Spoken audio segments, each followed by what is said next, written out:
Hello, good afternoon, good evening, and welcome to the SSF Romcast. I am, as always, one of your lovely co-hosts, Jessica Haynes, and I am joined by the Statler to my Waldorf. Emma Jackson, hello. Yes, we are here with another panel. We have got a sci-fi romance panel today. Um, we wanted to shine a bit of light on the other side of the SFF romance coin because fantasy romance, romantasy is definitely like it takes a lot of the limelight these days. It's Yeah, it flying really high does. at the moment. Yeah, but we love a bit of sci-fi and we want to include more in the podcast too. I think we find that, don't we? I love it when I find good sci-fi. There's always like gems out there, but yeah, Yeah, they always seem to be a little bit more hidden when it yeah, comes to I yeah. think yeah, we've talked about this before. It can be like once you start getting into those areas, you can find more, but we'd love some guidance and we'd love to share all of the different flavors that are out there too. So, in view of that, we'd like to introduce you to our guests. We'll go round in a second. And if each of you could just introduce yourself, what you write, and let us know what your favourite tropes are within the genre, the sort of subgenre that you're in within sci-fi romance. Okay, shall we start? We'll do it. I don't know how it will go on the screen, but we'll go with Brendan first. All right, no pressure. Sorry. Great to be here. No, it's great to be here. Thank you.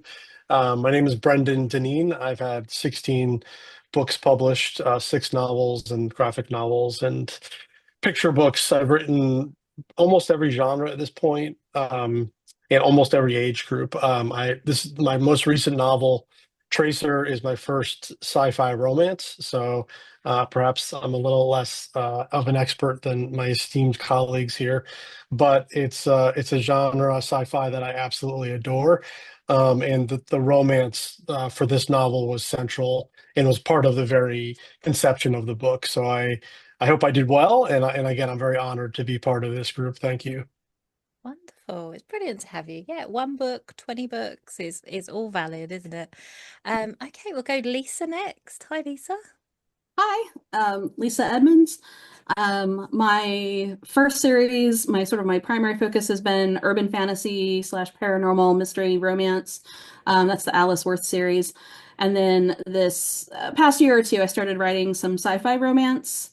So I've got three sci-fi romances out. The Fortusian Mates series, genetically engineered humanoids and their human women companions and so forth.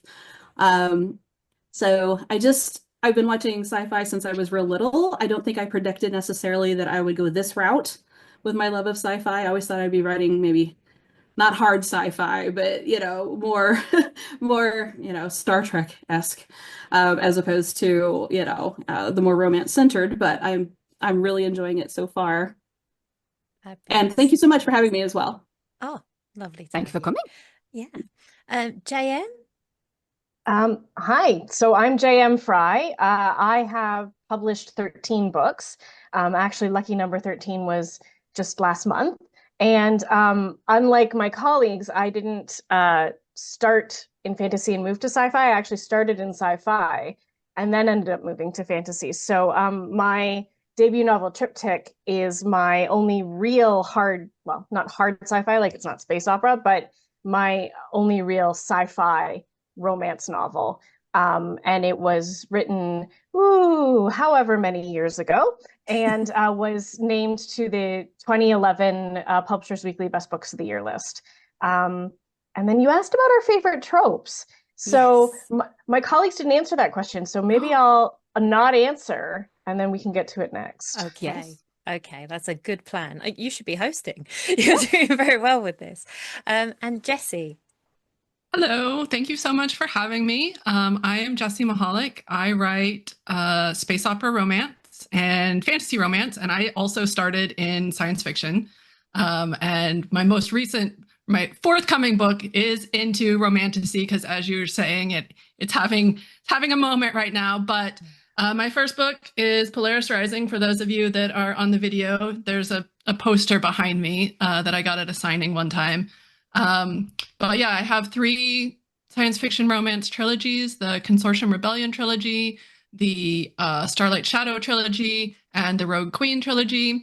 And I just love science fiction and romance, and I do have some favorite tropes. So once we get to that, we can talk about do it. that. Well, yeah, if let's you fire like away to with it kick it now. off, and then we'll Yeah. go Okay. back and see what we yeah, one of my favorite tropes is forced proximity, and there is nothing like a spaceship or space station where you literally cannot escape because space will kill you.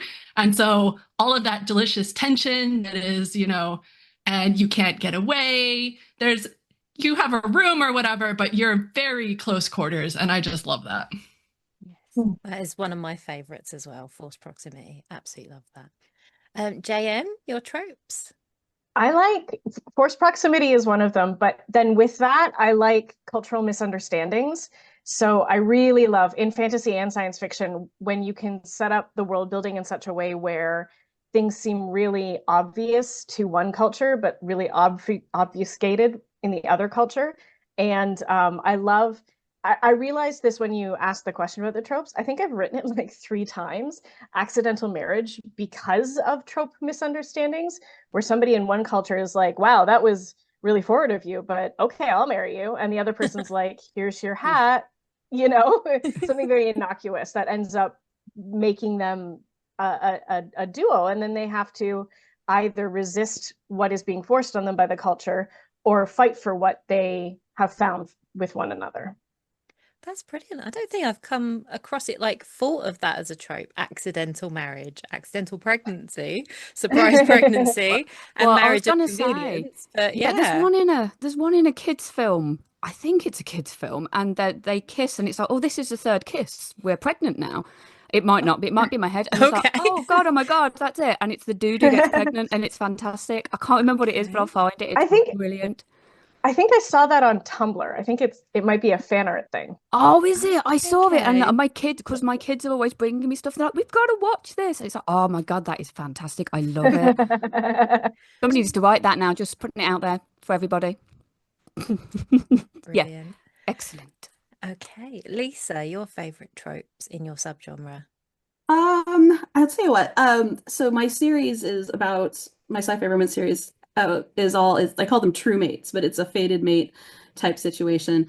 And I always, before I started writing fated mates, I wasn't necessarily a huge fan of fated mates because to me it felt like it was removing choices and choice. But instead, I've sort of centered choice and the importance of choice and bodily autonomy in my series. And I can't imagine why I would feel that's important right now to talk about.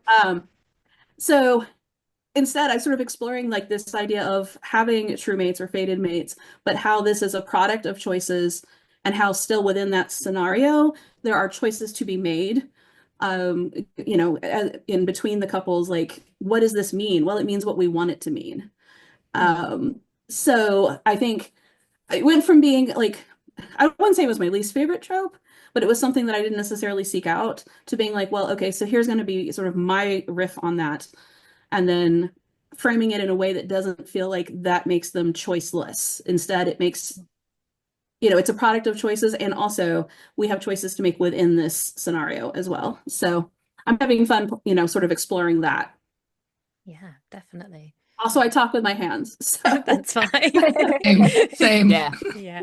I'm really aware of that when I watch myself on a Zoom. I'm like, well, I should probably sit on my hands. Don't worry about it at all.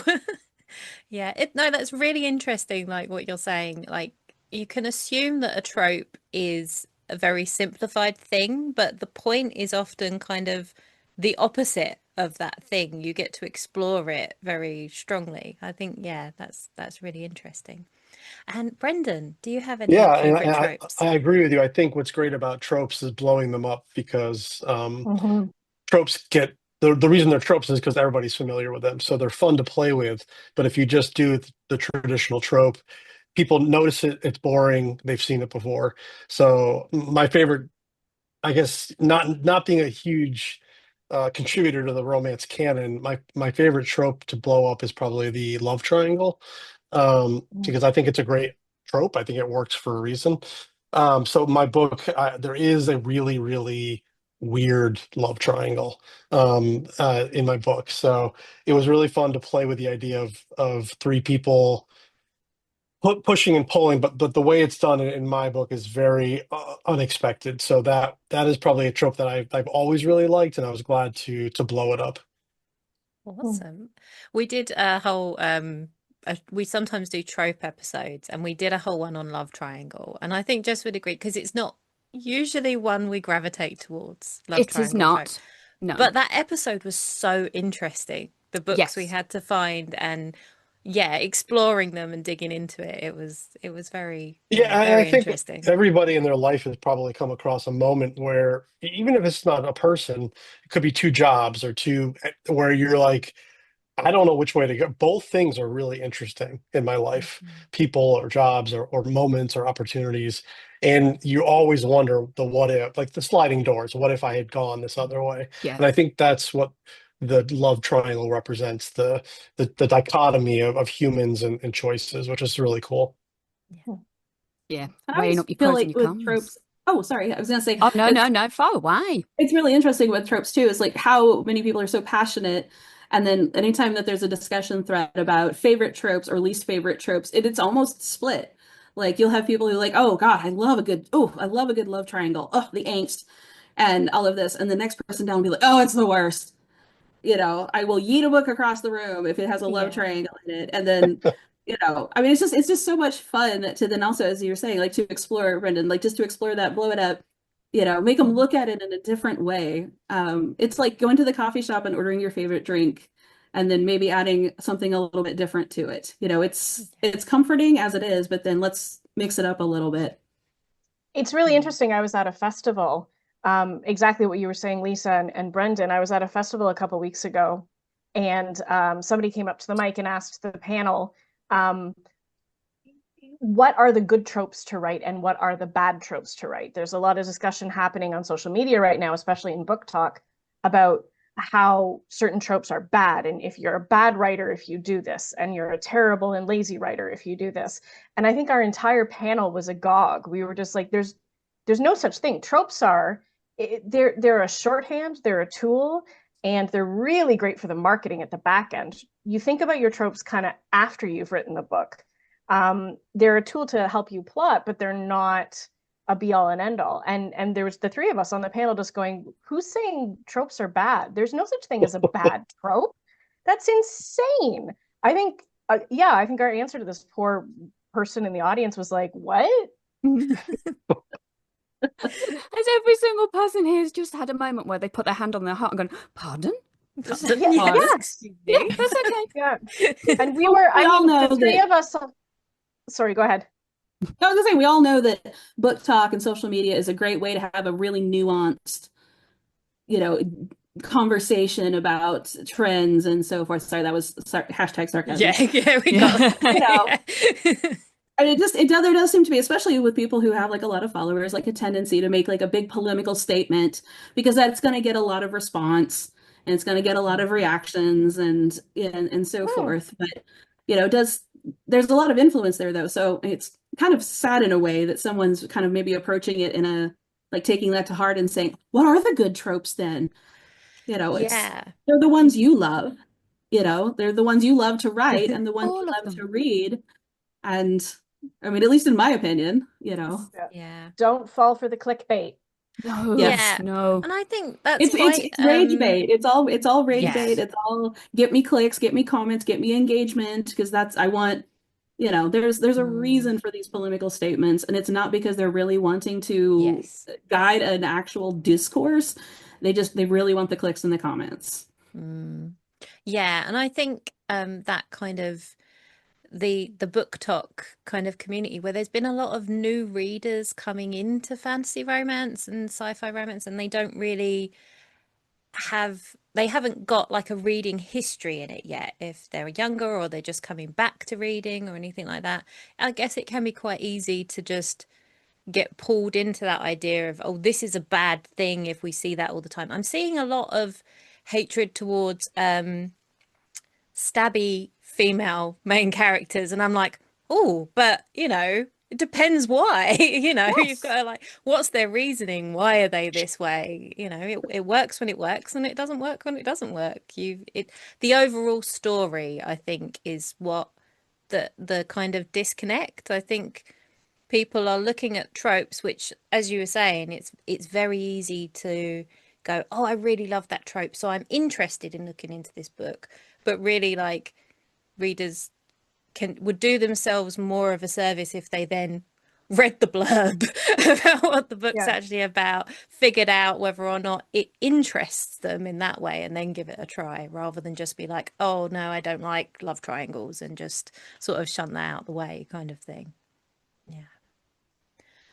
As I said, Okay, I we think, can, yeah, we can get started now. Yeah, no, that's great. I can see we're going to have so much fun today. Thank you, everybody. Okay, so question one, we're going to throw out to all of you again. So you will give your names, so we're not all chain over each other. Okay, so despite the popularity of superheroes and Star Wars, Star Trek, all of them, sci-fi romance is not as championed as fantasy, as we've just discussed. What misconceptions do you think it is that stops readers embracing it on the same level? So, Brendan, I'm not throwing you in under the bus the first time. So let's go with Jessie. For me, my answer to this question is like, I grew up reading science fiction and fantasy and I loved it, but science fiction, I think in general, and so, you know, generalities, all the asterisks for whatever, but it can feel more gatekept than fantasy. Like, you can get the fans who don't really want to let anybody else into their little walled garden. And so I think that perception, whether or not true, may have been true, it certainly was true more in the past. And I think that's lessened now, but perhaps the perception remains that, oh, this is for a certain set of fans and I'm not that. When really, like, science fiction romance is just as exciting as fantasy romance. Like, it has your same tropes that you love. It has all the action. It has, like, instead of bows and arrows or whatever, you have blasters and you have spaceships and you have alien worlds. And so I think it's sort of a lingering perception problem, maybe, is my opinion on this. I was going to say, yeah, it's just the next step up, isn't it? You start in the forest with your twigs and your arrows, and then you go to the next level. Jupiter. Yeah, exactly. All right, so Lisa, what are your thoughts on this? So that's really interesting because like I said, I started with an urban fantasy series, that's still ongoing, and paranormal romance, and then came into sci-fi romance here just recently. And very few of my readers, which I knew would be the case, kind of followed me over, which was fine. But one thing I noticed of some of my readers who went ahead and read some of my sci-fi romance were the sheer number of them who commented both like in my Discord and in posts on social media about how surprised they were, how much they enjoyed it, not because of the writing, but they thought, oh, sci-fi, that's going to be lots of science, that's going to be lots of things I'm not familiar with, and it's going to be difficult for me to read. But this was really surprisingly easy to read, blah, blah, blah. And so I think there might be a perception there. I'm just basing this off of, I guess, the several dozens of such comments that I saw and heard, was that there's maybe a perception that it's going to be more hard science, and there's going to be a lot of I don't know. There seems to be sort of a wall there. And then I saw a lot of people just commenting how surprised they were that, I got right into it. And it was just sort of the science and the alien worlds and the technology were kind of in the background. And the romance and the story was in the foreground, which that is, yeah. I mean, so, and they seem genuinely kind of surprised by that. So I'm wondering if that's a fairly widespread, maybe perception that sci-fi romance won't be for me because there's going to be too much technology. There's going to be too many words I don't know, too many things I'm going to have to Google, something like that, and they find that off-putting, perhaps. Just a theory, half-baked. Yeah, well, no, I was going to say, it's kind of like with some things in life. If somebody gives me anything that is maths related, my brain initially goes, no. So yeah, I step away from it. So no, it does make sense. Back away slowly. Yeah, no, I run. I don't run often, but that would be one. Yeah, but no, it does make perfect sense that would pass over into anything, reading, real life, all sorts. JM, your face has just popped up on my screen, so you're next. Okay, I want to build on what Lisa said. So I think there's a lot of romance people who are afraid to go into, exactly as she said, to go into sci-fi romance because they think the sci-fi is going to be too hard. But I also think there are this hard sci-fi people who are reluctant to read sci-fi romance for the same reason, but on the opposite side of the spectrum.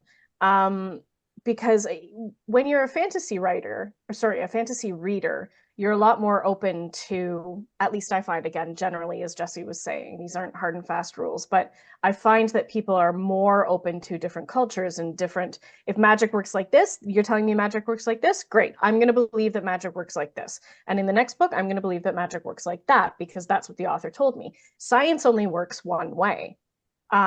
So people who are science fiction writers or readers, I have found, are more reluctant to allow for imagination or different interpretations or different use of science. There was somebody who came up to me at a convention once and he said, yeah, Triptych was fine and the romance was okay, but you didn't explain how the time travel worked. And that pissed me off as a reader. And I was like, well, it's really easy. The time travel works. He's got a box and on the button, there's a red button on the box and he presses the red button and he travels in time. And that's how it works. And, like the hard science fiction readers didn't appreciate my glibness with how the science in the science fiction worked. They were fine with the romance, but the science annoyed them. So I think, there's probably readers who are like, the science scares me. And then there are readers coming from the other direction saying the science wasn't good enough, so I'm not going to invest in this. Also, something else that someone said to me, which I find has been a universal reception to a lot of when you say that you write science fiction romance, is, oh my God, the main character has sex with a bug. Because everybody seems to think that aliens are bugs, even though this person had read Triptych. And Kelp is a bipedal, humanoid, fuzzy blue alien with ears that move like semaphore flags. That's how they communicate. At the end of everything, she was like, I just really struggled with this book because she was sleeping with a bug. And I was like, but you read the whole book. She's not a bug. No. But there's this perception for people who aren't big into science fiction that all aliens are bugs. Yeah, I guess that's kind of the same with fantasy. Some people who aren't into fantasy all assume it's Lord of the Rings. That's like the only idea they've got of it, isn't it? And that can be like too much for them to think, oh, I don't want to get into all of that. Yeah, I can totally see that. Whereas I'm here for all of it. Yeah. Bugs and all. Yeah, exactly. Bugs, moths, wolves, not monsters. The moths, but yeah. I was like, that's not an Emma thing. Robots. I'm here for every aspect.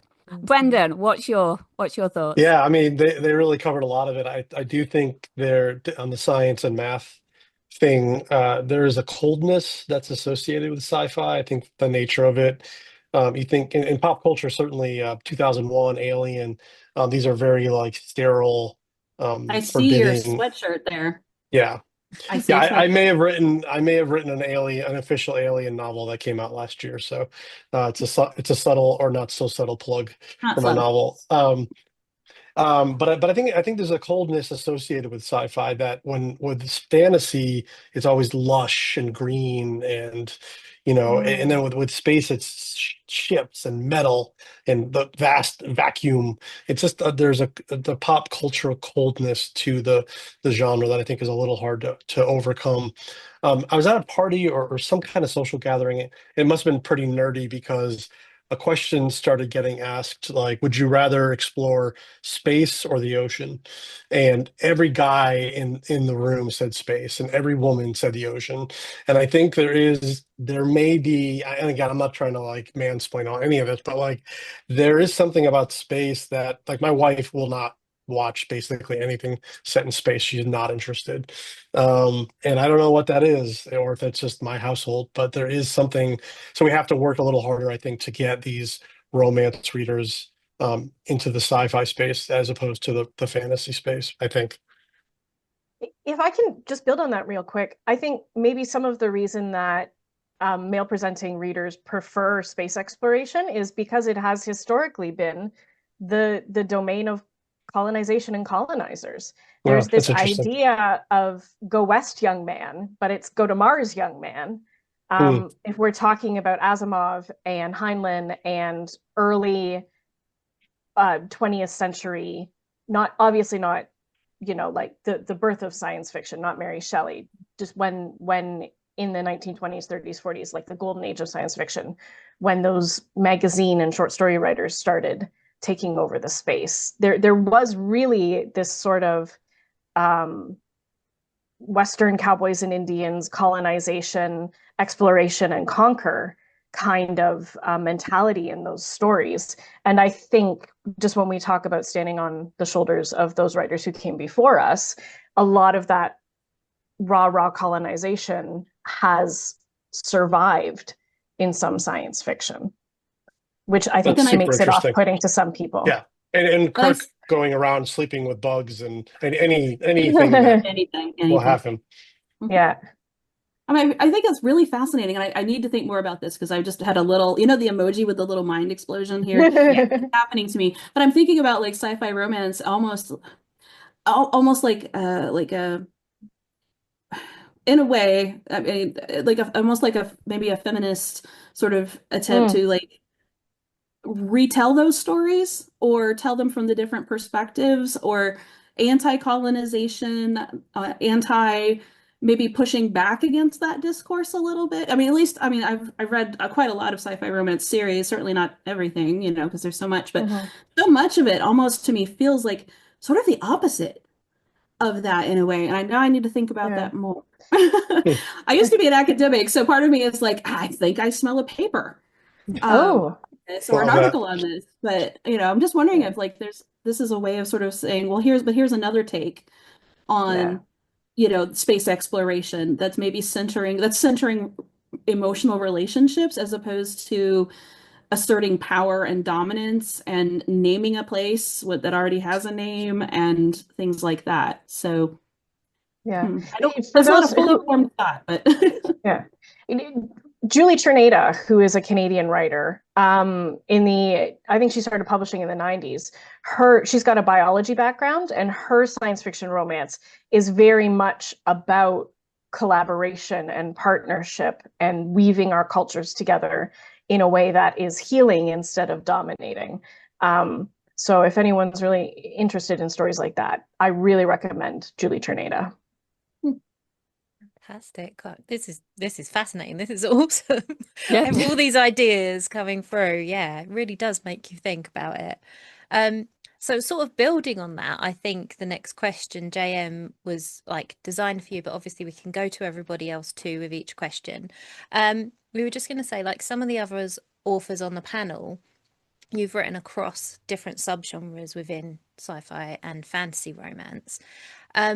What do you think sort of romantasy readers would find in sci-fi romance that they probably would enjoy and don't realize have in common with like sci-fi and fantasy, where it crosses over that they're probably not thinking of because of these preconceptions? I understand why you've designed this question for me, because I've written a world building textbook. I used to give world building workshops, and when the pandemic happened, I turned it into a workbook. So obviously my answer is going to be the world building. One of the things that people say that they like the most about romantasy, and I'm thinking of like Sarah J. Maas and Fourth Wing and Hunger Games and things like that, although I would call Hunger Games science fiction, not fantasy, is the world building.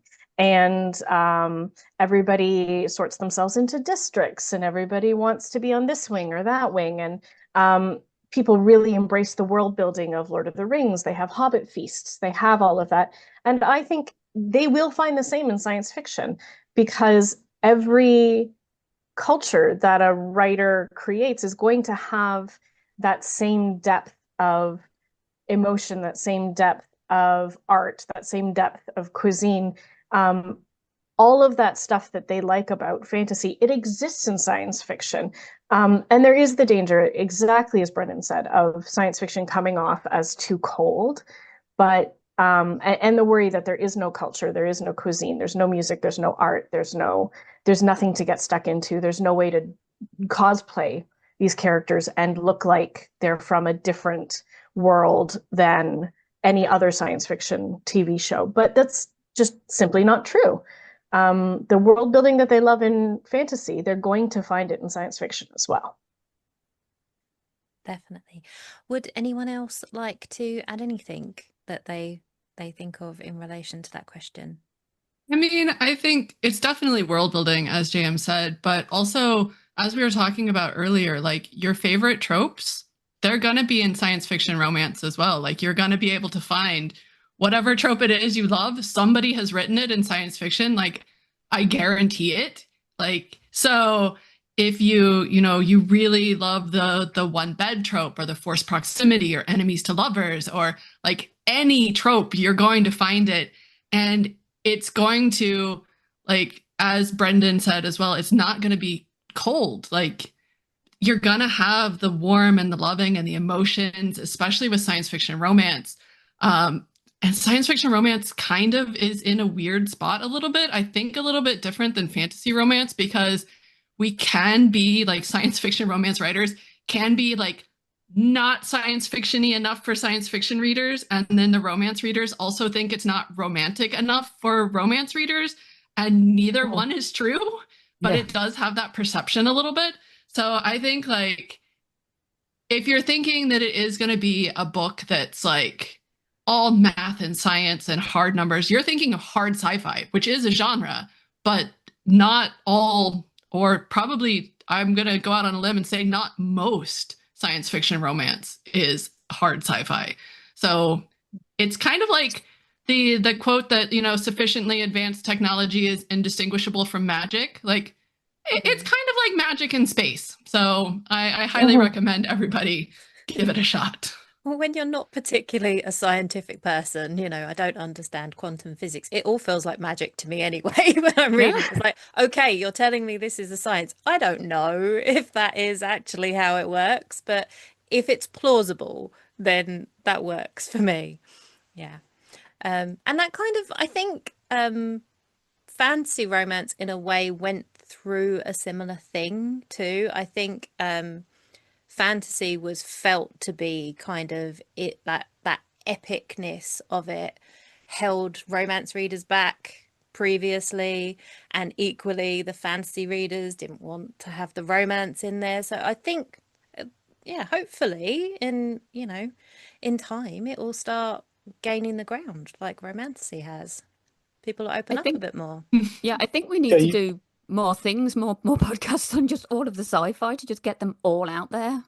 Yeah. You also need the one giant hit, massive hit to open up. Like you need the Sarah J. Maas of the sci-fi romance. It sometimes just takes that one massive cultural event to make people aware that this thing exists. And I'm not sure that that's happened yet for this particular subgenre.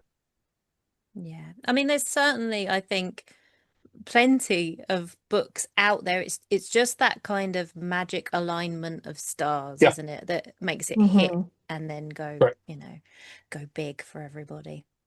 And every single one of us on this panel is crossing our fingers under our desks going, me, please. Yeah, definitely. Well, I don't even care if it's me. I just want it to be somebody because rising tide lifts all boats. And that too. Please lift the boat. I'm going to say it's probably not me, so I hope it's one of you three. So we're going to roll a dice at the end, and whoever's name comes up, we're all just going to champion you. There you go. All right, so question 3, Brendan, this is aimed your way, and it is very oddly specific about all of the stuff we've just discussed. So yeah, sci-fi can be a little bit bleak, but romance has the happily ever after. How do you juggle the two sides of that, the bleakness and how sterile it can be with the love and the romance and all the bits that come with it? Yeah, this does feel very specific to me because my book is very violent. It's not a spaceship story. It's more of a Mad Max story. So it's a female lead, but it's extremely violent, extremely bleak. It's post-apocalyptic. But for me, the romance, I am probably one of the people who's been accused of the book not being romance heavy enough, because I don't get into a lot of the details. I certainly never write sex scenes because I've seen too many men made fun of online for writing sex scenes, and rightfully so. Not saying we can't, but sometimes they're just pretty awful. Um, so but the love story of my novel changes everything for our lead character, and it completely halfway through the book changes her trajectory. Um, so yeah, I think, like, look, we're obviously living in bleak times right now.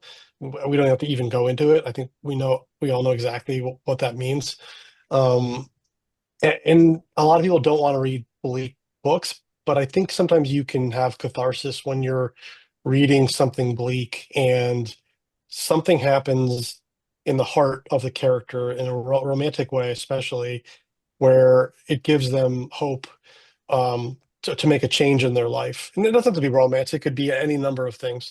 But since we're talking about romance, just because you're surrounded by bleak circumstances doesn't mean you can't make a decision to try to make a difference in your life, in someone else's life, in a society's life. And that's what happens to Tracer, my character, where she falls in love completely against expectations for the first time in her life, and she decides to blow up everything she's ever known, for this guy. So yeah, bleak stuff it can be a little hard to swallow for people. Um, but I think it can really affect the most amount of change or excitement for a reader, because there's something cool about seeing circumstances change, and seeing something similar to where we are, and saying, oh, this person made one decision that changed everything, because we can feel so powerless when so many bad things are happening around us. Anyway, that's a bit of a ramble. Hopefully that answered that. No, it makes perfect sense. Everybody needs to see that light at the end of the tunnel that everybody can reach for, however it comes to them. So Yeah, does and look, anybody just to, else to have? put a cap on it, like, Oh, at the end of the novel, my novel, not everything is perfect. She's got the guy. She's escaped the one circumstance, but now they drive off, and there's lots of other bad stuff out there. So anyway, it's not all wrapped up in a bow in the end. again, that's how life goes. And also, book 2 in the series, we're here for that too. Right. Oh, does anybody have anything else to add? No, you've No, wrapped it up perfectly. Okay. Yeah. Right. So the next question is aimed at Jessie first. So tech these days, like, it's in the realms of science fiction from kind of when we were younger. I don't know if anyone else was watching Star Trek and you saw stuff, and now it's like, oh, it's like that, but even better. So how do you go about sort of getting your tech to seem futuristic, but also believable? What I do is I think about things that I hate to do and what technology could solve those. So, like having a box that magically pops out whatever you want for dinner and it's perfect and it tastes amazing, and then you put the dishes back in and they just vanish. Like, Awesome. that would be my idea of like the greatest technology in the history of the world. And so it's things like that. For me, it's things that either make your life incredibly better or could potentially make your life incredibly worse. And, sort of or things that would make your life better, but then like corporations got control of it, and then your life is not better and I mean, there's no possible way that could be anything like real life, right? So it's only science fiction, I'm sure. But yeah, that's basically where I start. Is I look around at things that don't exist yet, but that would be really incredible if they could or were able to. And then I just make it happen because it's my world, and I can have the magic dinner box if I want. So. Brilliant. Yeah. Anybody else? Does anyone else have that within their science fiction that they've dealt with and how they tackled with it? I mean, my entire book started with a technology idea, which has never happened to me before. So basically, I'm like, even though I know it's pointless, I'm crazy about recycling because so much of the plastic actually just gets dumped anyway. But I look at the for the number like an archaeological dig, and I had to throw away a piece of plastic. This was like 10 years ago, and I felt so guilty about it. And I was like, oh, this is going to sit in a landfill, and it's such a shame how much plastic there is in landfills. And I thought it's too bad there's not a technology that can turn plastic back into oil because that would be a great resource. And then I looked it up and I'm like, oh, this is actually in development to create a machine that turns plastic back into oil. Um, and then I thought, well, if oil ran out on our planet, plastic would be, and this technology existed, plastic would be the most valuable resource in the world. And that's basically the entire genesis of my book was plastic is the new gold in a world where there's no more oil and plastic can be turned back into oil. So anyway, so yeah, I love the idea of like taking something and then extrapolating. That's super fun for a sci-fi writer.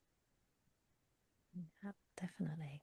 Is that everyone? Everyone good? Yeah, okay.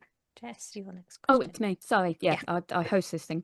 Yeah. Yeah. So Lisa, this one came just your can't way. just sit So- here and listen, can we? We just want to Every do time. that. Lisa, this one's coming your way. So we've spoken on the podcast before several times about the crossovers between paranormal, monster, alien romances. Do you always know what you've set out to write, or does it reveal itself to you along the way as you build the story? I mean, generally speaking, I guess I'm going to do the annoying answer and say it depends on the book. Because, sometimes, I mean, I started out as an obsessive sort of mega plotter and, knew every sort of nuance and turn. And then, of course, the characters do and say things you don't expect. And so, sometimes that goes off the rails, usually for the better. But then, I think that's kind of loosened up over time a little bit more. I've gotten better at like letting the characters tell me the story, and I'm sort of acting as an intermediary, putting it down on the page because I haven't yet figured out how to get them to actually directly just write it for me. I mean, every morning I get up and the story has not had the audacity to not have written itself No, during that's the a night. technology I want. If somebody could Yeah. invent that technology, I know, and it's so annoying. You go back and reread your work in progress, and it stops, and you're like, how dare? anybody else get that? Like, you read up to where you've left off and then be like, wait, Yeah, what happens next? Come on. what happens next? Ah, crap. Oh yeah, that's up to me. I've yeah. got to do that. Back to work. So, having, as I said, like with the urban fantasy, and I'm 10 books and 5 novellas into that, with multiple plots and subplots and so forth, I feel like I'm just along for this crazy ride now, building to the big finale. But each of the sci-fi romances they're interconnected standalones, so each one is discrete, even though there's Easter eggs in each, and that has been really good for me because I have this long ongoing series, and now I have all these little like standalone books, and so it's I've also started writing more and more novellas and short stories, trying to get better at that. Because apparently I am long-winded, and some of my Alice books are 185K. There's a lot to it. Urban fantasy, I'm sort of in that traditional Patricia Briggs, Kim Harrison, that type of urban fantasy genre. The books just keep going and going, as opposed to, sci-fi romance, which is a little bit more, I don't want to say bite-sized, but, they're more like a one sitting type of book, or, over a day or two. So I guess it's been long story long. Every book is a journey of discovery for me in terms of how this story is going to find its way onto the page. And that there's some anxiety to that because I used to be a really mega plotter, and I needed to know where I was going, and I'm getting, I guess, a little bit better at going with the flow a little bit more and letting it be a bit more of an organic. I'm not a discovery writer yet. I don't know that I will ever be, but I really am enjoying just sort of maybe not always knowing what's around the next corner, and that's been working out well for me recently. Excellent. I was going to say, yeah, I love how it all sort of swaps and change as you go. It's excellent. Does anybody else have anything to tell us about their books? I definitely am a discovery writer, but I think that's because I started in fan fiction, so I didn't need to think too much about who the characters were and what the world was. I could just start the story and then decide what the story was and let the characters decide what the story was. And so when I moved into original fiction, I was just giving my characters the same breathing room. My ideas usually come from a scene or a line or a moment where I'm like, "Ooh, I love this idea of somebody shouting this particular piece of dialogue across the room at X." Triptych started with the line, "There's a UFO in my strawberries," and I didn't know where it came from. And if you read the book now, the line's not in there. It's actually raspberries in the book because I realized that I set the book too late in the year for strawberries. But anyway, so. And then I build out from there. Okay, well, who's saying this? Why is there a UFO in their strawberries? What kind of UFO? What kind of aliens are on the UFO? How does this feel? And I write the scenes around it and I let it all discover it. But it does make for a very, very long, messy first draft. So I do have to step back. And I'm gesturing, if you're watching the video, I'm gesturing behind my screen because the wall behind my monitor is a whiteboard paint. So I can write on my wall every time someone says, "Oh, well, we all know that in this world, the president is XYZ." And I'm like, "Well, I better write that down. The president is XYZ." So I have all of that on my wall. And then after I've written the book, I can step back, look at the book, look at the wall and go, "Okay, what are my themes?" And then I can go back in and refine what the themes are, refine who the characters are, refine the character journey, refine the plot journey after I've done all the discovery writing. And in science fiction, I think in romance, I mean, the romance plot having to end with a happily ever after or happily for now makes it a lot easier to be a discovery writer because I know where I'm aiming, at least for my two major characters, which means I can go blah, blah, blah, and explore everything in the world building. Instead, I can be a little crazy with all of that and not need to solidify it before I get into it. But I think that's one of the joys of writing in science fiction and fantasy is being able to discover what your world is like at the same pace as the reader's discovering it, basically. And I've been, some of my characters, especially for the long running series I've been with now for a really long time, and they're still revealing secrets to me, which has been a fun, wild experience. And I feel like I need to consult a physicist on this because these are characters I have created, and yet every once in a while they'll tell me a secret that they haven't told me before. And I think that's one of the reasons why I'm really enjoying this long series is even now I'm getting these secrets revealed. It's a little bit harder in the sort of one-shot books. I have to kind of ferret out all the secrets in a fairly rapid pace. But sometimes authors or aspiring authors ask me about what it's like to frame a long series.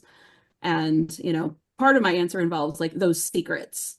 What are the secrets that they're holding on to, and they can continue to reveal those as you're going along.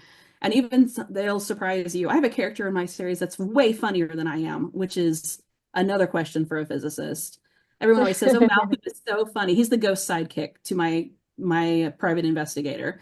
And he's so funny." And I was like, I have no idea, because I'll just be writing and then he'll crack a joke and I'll be like, "That's funny. I'll write that down." And I don't know how that happens. Some people say it's the muse whispering in your ear. I don't know. Maybe there's a deep part of my brain that's actually funny, and it manifests in that particular character. But writing being a writer, it's never boring up here. That's for sure. Yeah, I don't know about anybody else. I love hearing everybody's processes because I kind of, if I do some bits and pieces, I don't see it, but bless my other half, he's a bit of a guinea pig, so I give him stuff. And he's like, "Yeah, I see that you do this all the time." I'm like, "I don't." And he's like, "Yeah, you really do." And yeah, there is just like the hind brain, isn't there? Just ticking along with you, just figuring it all out. Yeah, definitely. So I think for our final question to wrap up, we want to actually go back to the beginning to what it is that made you fall in love with sci-fi in the first place. So I'll start with Jessie. I just grew up reading science fiction and fantasy books, and then You know, space has always been really interesting to me. And so for me, science fiction is synonymous with space. And I know that it's not like as a genre, but in my mind it is. And so, and growing up, Star Trek was on TV, Star Wars, of course, like just all of these like grand epic things where you could go explore new worlds and do have fun adventures. And that's really just all of that. I wanted to capture it. And of course, then as I got older, I started reading romance and I was like, oh, I need to smush these two things together. Like this would be great. And so the first book that I wrote, I was like, it's definitely going to be science fiction romance. And I just kept going from there. Brilliant. And Brendan. But yeah, I grew up with Star Trek and Star Wars, and I started reading comic books when I was like 5. Basically, that was the first thing I read. So I read every single Marvel, and that was sort of the gateway drug to fantasy novels and sci-fi novels. So it's just been part of my life literally since I can remember, and it's fun. It's fun to think about other worlds and uh, worlds within our world and other planets, and you can literally do anything with it. The creativity, otherworldliness, it's all sexy, and there's no question that these two things can be done together in a really exciting way. Great. So Lisa, what about you? Well, I'm going to be your third person saying grew up with Star Trek. My dad was super nerdy. He actually had a pocket protector, like that level of nerdy. Um, and so, I remember watching original Star Trek reruns with him when I was itty bitty. And then, when I got to reading age, just devoured every sci-fi book in the public library I could get my hands on. But did notice there was a real dearth of female authors in the sci-fi stacks and stories about women. And I remember reading a Heinlein book with a female main character, and just, as much as I liked a lot of things about Heinlein, I'm just like, where are the women in this genre? And then when I got to be about 10, 12, I started writing, which I didn't know what it was called then, but fanfic of Star Trek. But my Star Trek fanfic tended to be centered on the female characters actually getting to save the day with their smarts, with a weapon, with having agency, which was not something that you saw with Uhura or Crusher or Troy, or a little bit more with Kira Nerys on DS9. But like, I really wanted them to be like the center of the story and have a actual influence on the outcome. And so I wrote a lot of that. And then my first terrible teenage novel was a sci-fi novel, and and so forth. So just growing up in there, and then just wishing I could find more of the stories by the authors I wanted to read. And not to say that it had to be female authors, but I wanted female authors. I wanted female voices. I didn't want another space sorceress or damsel in distress sci-fi novel, and I was having a hard time finding any. And so I love that. I didn't anticipate this at all, because I thought, if I write sci-fi, it's going to be, a harder sci-fi type thing. But I do like that I've somehow ended up being one of the authors that I was looking for when I was that, teenage girl in the sci-fi genre section of the public library, just looking down, the whole row of Shatner tech war novels and all the Heinlein and Hubbard and all of that, and just being like, is there a story in here for me? Something that I can relate to in any way, shape, or form. So Brilliant. Okay, and JM, how was it for you? 4 out of 4. Yeah. Star Trek. So Weird. I make the joke that Will Wheaton was hot, so I kept watching. But the truth is, I didn't grow up in a big reader household. My parents are big readers now that they're retired. They go through a Michael Crichton a day kind of thing. But when we were growing up, I never had readership modeled in my home. We didn't sit around and read. There weren't books on the shelves. The only book in our house was the Atlas and the encyclopedia. But we watched Star Trek every Friday night as a family. Pizza, Star Trek, Friday night together time. And I enjoyed it. And my father, he owned a video rental shop. Rest in peace, VHS. And he would bring home these movies. And later, when I went to acting school and I started working in film, I understood that what attracted my father to these kinds of movies was the cinematography. He loves the light and the color and the interplay. And of course, movies with the best, most epic, most interesting cinematography tend to be science fiction and fantasy. He loved Star Wars. He loved Indiana Jones. He loved The Mummy, the Brendan Fraser 1999 seminal classic. So he brought home a lot of this stuff for us to watch. So I was saturated in all of this. So when it came time for me to start writing my original stories, it was like, yeah, of course, I loved Stargate. I loved all of that sort of thing. So of course I'm going to write fan fiction in those worlds. So then when I start writing original fic, I'm going to start writing in similar kind of worlds. Yeah, that's really what got me into, is my father's nerdery about light on film.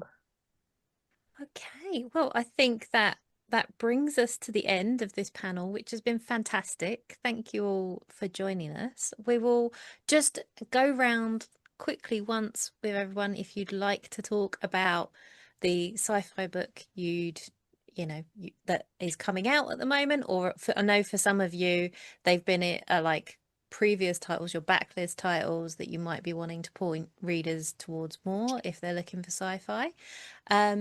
So yeah, we'll start with Brendan. Thank you. Thanks so much for having us. This has been really cool, and the answers have been very enlightening. So thanks to my fellow authors. Like, it's just I've never met any of you, and you're all amazing. I like all of you already. So it's great to meet you. So my latest novel, which is a sci-fi romance, is Tracer. Came out 2 months ago from Blackstone Publishing. I did have an alien novel, an original alien novel that came out, part of the canon after it takes place after Alien Resurrection, that came out last year, called Alien Uncivil War. And on November 25th, I've got an original Conan the Barbarian short story coming out from Titan as well. So that's my last book, my last publication for a minute. So anyways, this has been amazing. Thank you so much. Brilliant. Thank you. Jessie. My science fiction books that are out right now, like I said, I have 3 trilogies that are complete that you can read, starting with Polaris Rising for one of them, Hunt the Stars for one, and The Queen's Gambit for one. But my next book coming out is actually a romantasy, and I have a copy here because the cover is amazing. Louisa Pressler did the art, and she did such a good job. It's called Silver and Blood, and it comes out January 27th in the US and 29th in the UK. Fabulous. Yeah, our listeners will definitely be interested in that too, I'm sure. JM?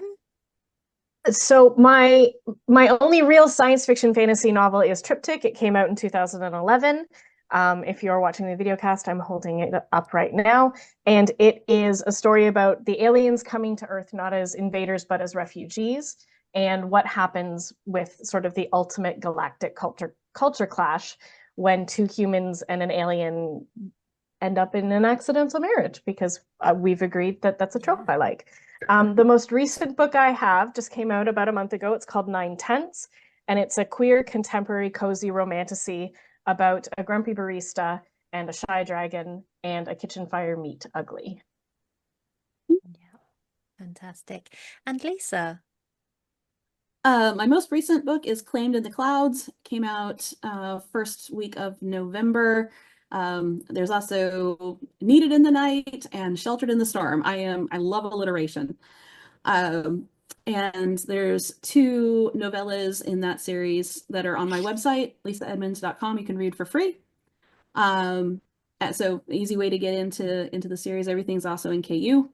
And then there's also my Alice Worth series, which is my urban fantasy paranormal romance series, paranormal mystery series, also in KU and audio. Fantastic. So many Awesome. there.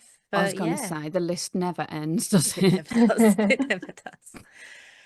Right. Well, thank you so much for joining us again. And yeah, we're wrapping up our season of panels now for the year. So you have been our last, but by no means our least. That was awesome. Thank you so much. Yeah, and we'll hopefully see you in the new year. Bye. Bye. Thank you. Thanks so much. Thank you.